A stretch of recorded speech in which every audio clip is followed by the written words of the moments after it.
Il y a des professions qui gonflent votre compte bancaire et d'autres qui alimentent votre être intérieur en profondeur. Trop d'individus se lancent à la poursuite de l'argent et du statut social, sans voir qu'un emploi toxique peut aspirer leur force vitale et éteindre le feu sacré qui vit en eux.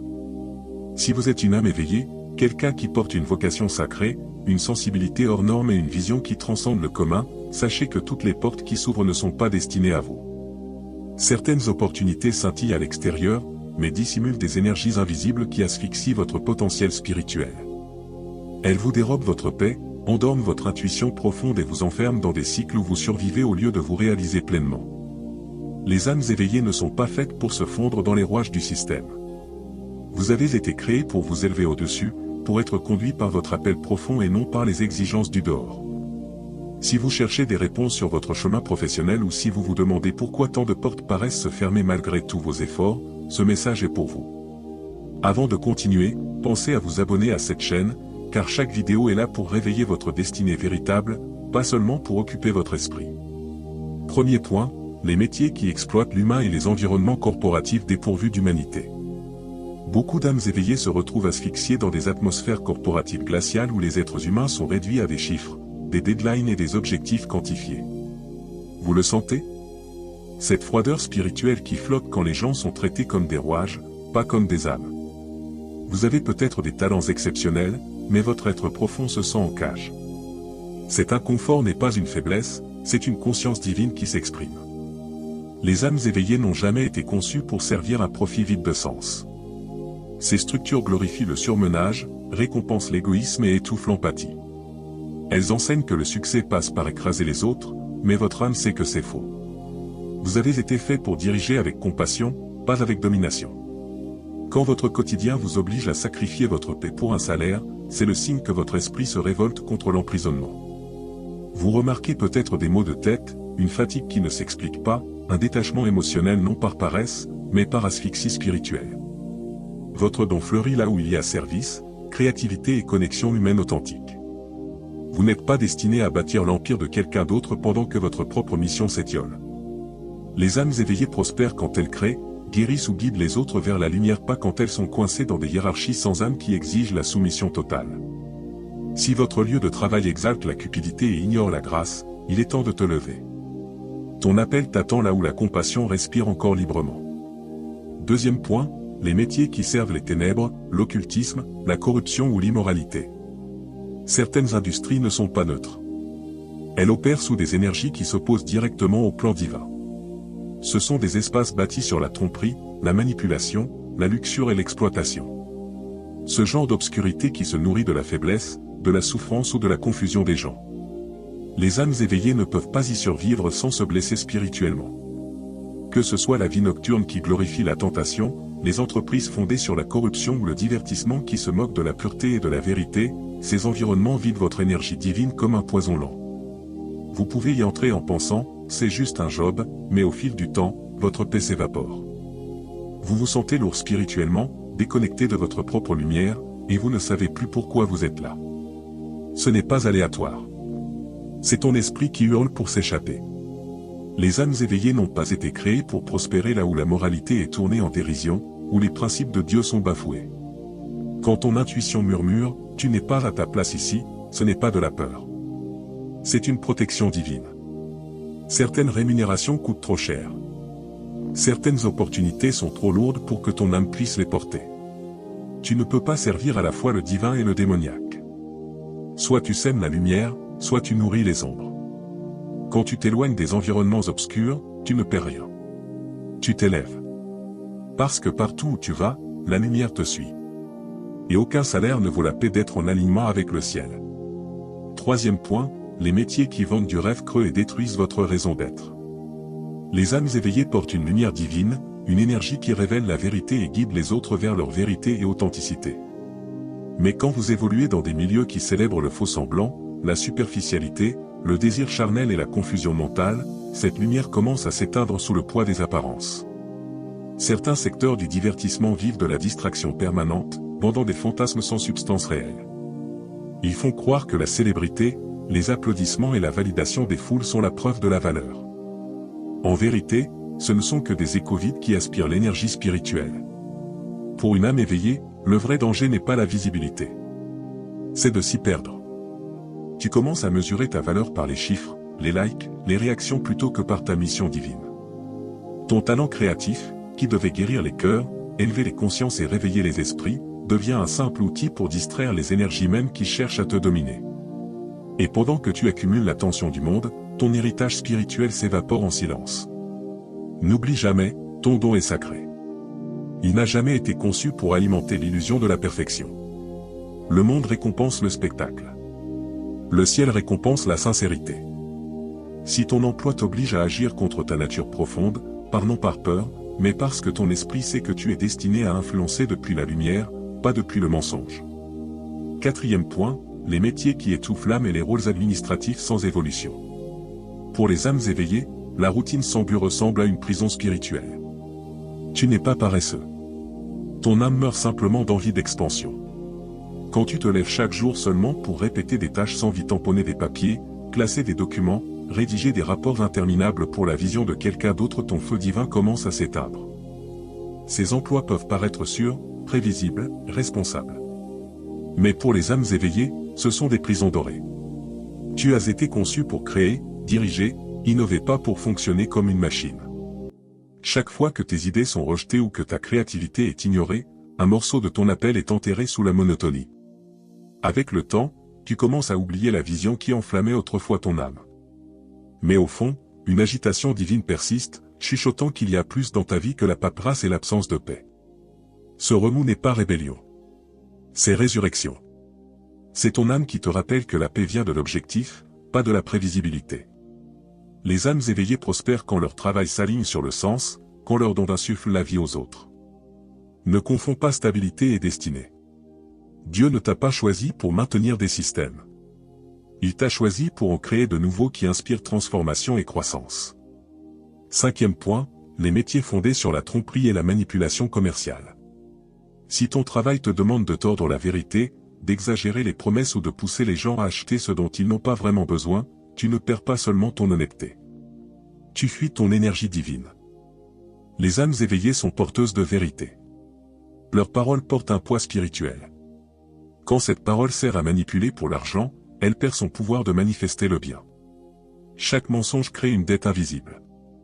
Tu peux gagner sur le moment, mais le prix est ta paix intérieure, ton alignement, la grâce divine. Plus tu mens pour l'argent, plus tu te déconnectes de la source qui fournit vraiment. Voilà pourquoi les âmes éveillées coincées dans la vente trompeuse ou les pratiques commerciales malhonnêtes ressentent un malaise permanent. Quelque chose au fond hurle, ce n'est pas qui je suis. C'est ton esprit qui te rappelle que l'abondance bâtie sur le mensonge s'effondre devant la vérité. Souviens-toi, tes paroles ne sont pas de simples sons. Ce sont des graines. Quand tu plantes la malhonnêteté, tu récoltes le vide. Mais quand tes mots jaillissent de la sincérité et du service, la prospérité suit naturellement.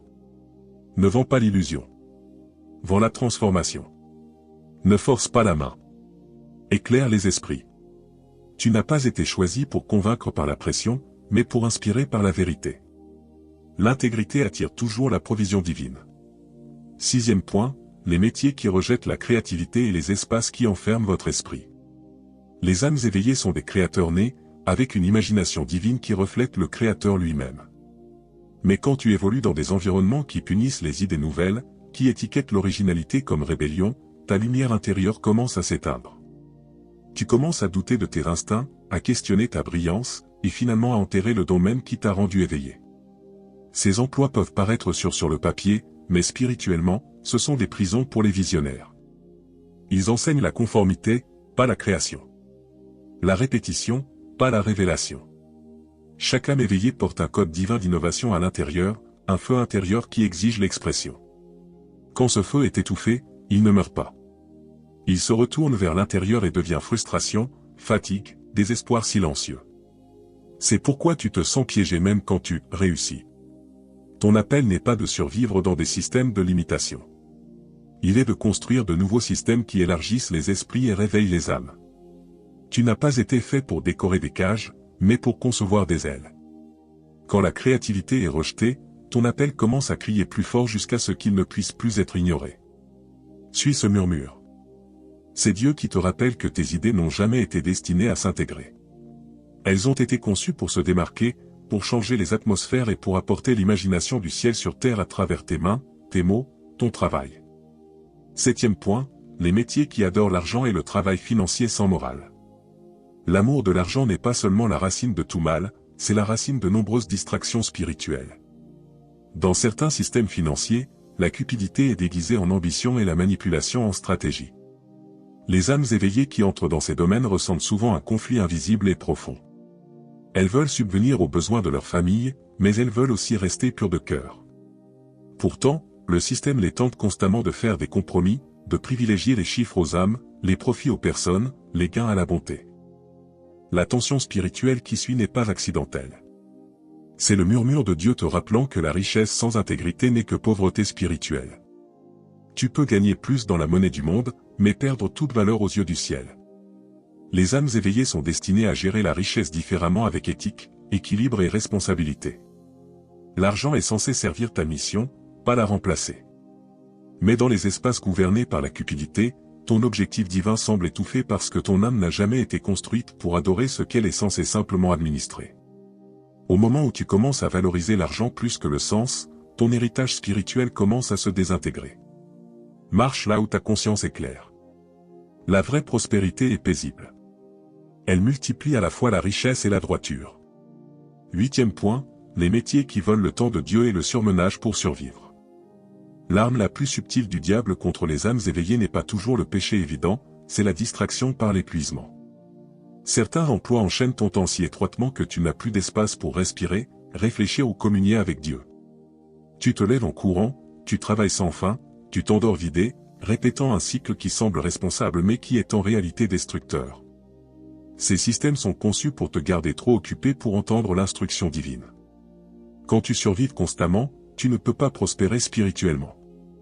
Les âmes éveillées qui tombent dans ce piège remarquent la disparition lente de la joie, de la créativité et de la paix. Tu gagnes peut-être de l'argent, mais à l'intérieur tu es vide. Dieu ne veut pas que tu sois surmené. Il veut que tu sois en rythme avec son timing. La provision divine n'a jamais été censée exiger la mort de ton âme. Quand tu travailles par épuisement au lieu de l'inspiration, tu perds le contact avec ton appel. Le repos n'est pas paresse, c'est d'obéissance. C'est ainsi que tu recharges ta connexion divine et te réalignes avec le plan de Dieu. Rappelle-toi, ta destinée ne dépend pas de l'agitation sans fin, elle dépend de l'harmonie avec le flux divin.